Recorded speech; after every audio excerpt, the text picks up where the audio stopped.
On today's episode of What's Going On with Shipping, the P&O cruise liner Britannia set sail a little unexpectedly and early from the port of Palma de Mallorca due to high winds. I am your host, Sal Mercogliano, and yes, the Britannia decided to depart early from the port because of these winds. Wound up against a tanker on the other side of the port. Fortunately, the ship has been corralled and is now back up against the berth in Palma de Mallorca. They're reporting minor damage to both Britannia and the tanker. However, I want to show you the incident from what we have from video and the AIS tracker. If you're new to the channel, hey, take a moment, subscribe to the channel, hit the bell so you'll be alerted about new videos as they come in. All right, let's jump into this accident. So this is the P&O cruise liner Britannia. Beautiful vessel, I gotta say, just a really handsome. You gotta love vessels that are painted in livery like this. Just really a sharp looking ship. This is her on marine traffic showing her. She is still in Palma. She was scheduled to depart yesterday, but is still pierside right now in Palma. If you look at the specifics of the vessel, she's built in 2015 over at Fincantieri in Italy. Ship is flagged in Great Britain, and the ship was on a voyage that took them along the Western Mediterranean. They departed Southampton back on 18 August. They pulled into Cadiz, Spain on 22 August, Cartagena on the 24th, Ibiza. I love Ibiza. Ibiza's great. On 25 to 26 August, they were in Palma, Mallorca. 26 to 27 August. She should have sailed yesterday, but hasn't. She was due into Gibraltar on the 29th and back into Southampton on 1 September. I'm going to show you the AIS recording here in a second, but this is the video I had at the very beginning. And let me go back a minute. I sailed as a merchant mariner for 7 years, and one of my first experiences as a merchant mariner was as a third mate on a tanker in Norfolk, Virginia. And we had just completed loading. We were there overnight at the berth. We were leaving the next morning. And I learned a valuable lesson. If you could ever learn one, you learn them, unfortunately, the hard way. We were finished loading, and I came on for the evening watch. I had the midnight to 8 watch. And a thunderstorm came in. Now, we didn't have as great weather reporting as you do today. So we didn't know this line of thunderstorms were coming in. There was a report about them from weather. We were going to hear an increase. But what happened was we got hit by wind. Fortunately, we were low in the water, but we got pushed off the dock. Basically, when we loaded down the last bit, we didn't tighten our mooring lines. And that had a little slack in the mooring line so that when the wind came up, it actually pushed us off the dock. Fortunately, we did not break loose. In the case here of the Britannia, she breaks loose. Now, understand, Britannia has a massive sail area. Most of these vessels, most modern cruise ships, are high above the waterline. There's more above the waterline than below the waterline. So the sail area will catch the wind, and you'll see the wind here in particularly. What you're watching right here is the two of the after lines here are going to snap. And it's very interesting to me to note that high winds, they did not double up on their lines. They are what's basically just have single lines out. And what you see here is you'll notice the ship pulling off. She has already snapped probably some of the lines that went further off where you can't see them here. But these are basically these spring lines, which are lines that are running forward from the after part of the vessel. They're going to get taut, and then they snap, and they go off just like shotguns. And you'll see how they go off. You can cut somebody in half if you're not careful with it. And at this point, Britannia is loose across the dock, and she's getting pushed across the berth onto another vessel on the far side. What you'll see here are tugs racing in, trying to get lines onto the vessel to get her back up against the berth. They eventually are unable to get her up against the berth. And what will happen is Britannia will have to actually set sail from Palma, head out, wait out the storm before coming back in. So this video here gives you a kind of glimpse of the type of winds that came in. You can just see the froth coming off the waves. This is the tanker across the bay from where Britannia is docked that they're actually going to get set down upon once she breaks loose from the moorings. This image, taken from a very similar window that you just saw, is them blown across the harbor up against the tanker Castillo de Arriaga. I'm not sure I said that right. I apologize. But this is them across the berth, and they are smack dab right up against the tanker.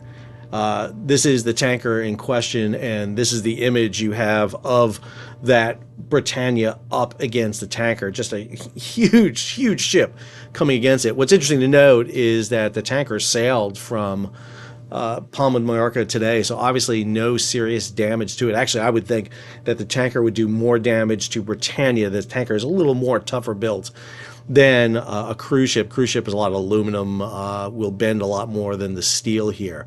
Let's go ahead and take a look at the AIS. So this is at the Balearic Islands in the Western Mediterranean part of Spain in the port of Palma. And as we zoom in here, you'll get a good look at the layout of the port. Here is Britannia up against the berth. There are a series of ferries, these GNV ferries here. Here's the Spirit, here's the bridge. And over here across the harbor is that tanker, the Castillo de Arriaga. I think I'm saying that right. I apologize. My Spanish is not great.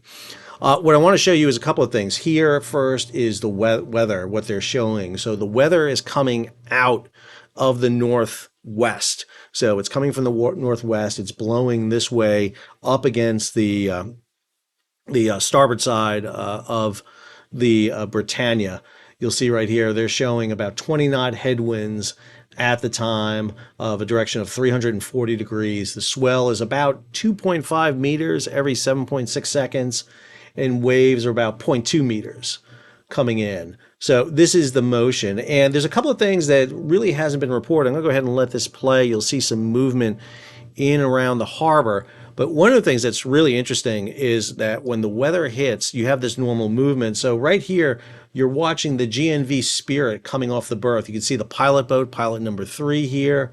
They are moving off the berth, and the GNV Spirit is at this point underway. So this is a really large ferry that we're talking about here. This is the vessel in question. These are very typical of Mediterranean-style ferries. They can carry cars down in the lower deck. They have passenger accommodations because these are usually long voyages, multi-hours, if not day voyages sometimes. So there's accommodations that you can go sleep and relax in, take a shower, rest areas, you name it. Much different than ferries you see in the United States. But notice that she is right here off the side of Britannia when Britannia comes loose off the berth. So a very narrow collision between Britannia and GNV Spirit. The Spirit gets out of there very quickly, and Britannia starts coming down right there on top of Castillo de Arriaga.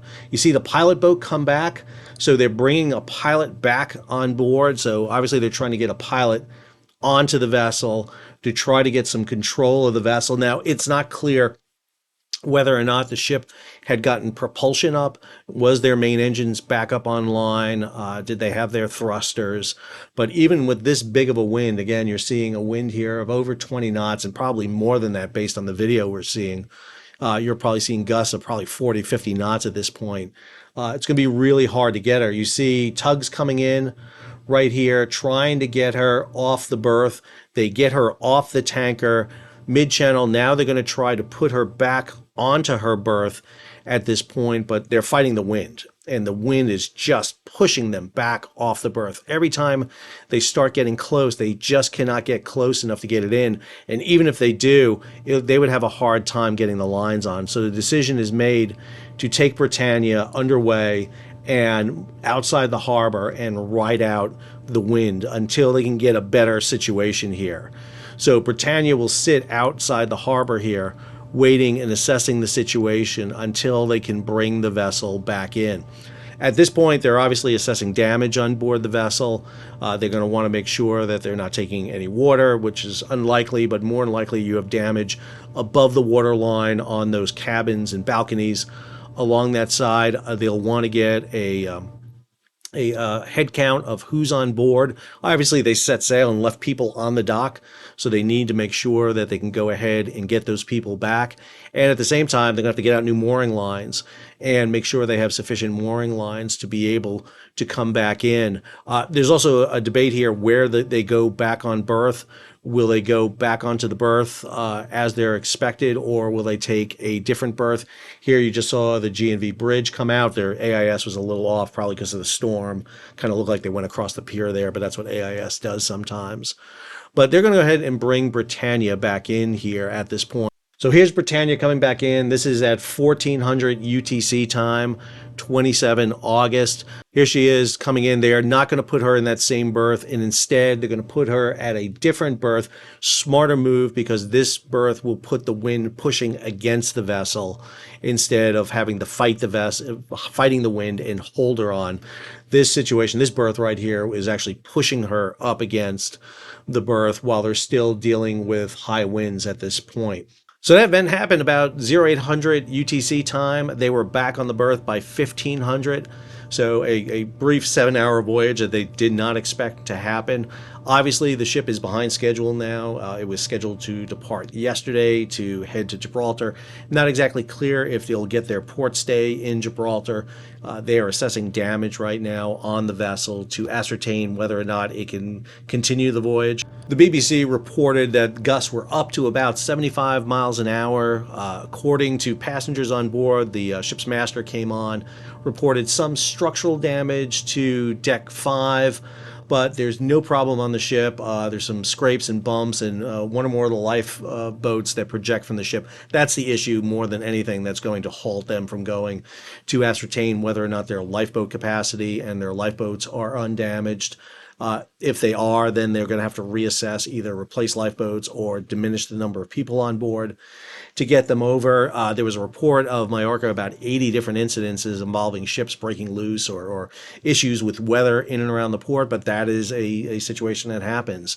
If you have never been in the Western Mediterranean in August, it can get to be quite blustery there, and that's exactly what you see happening.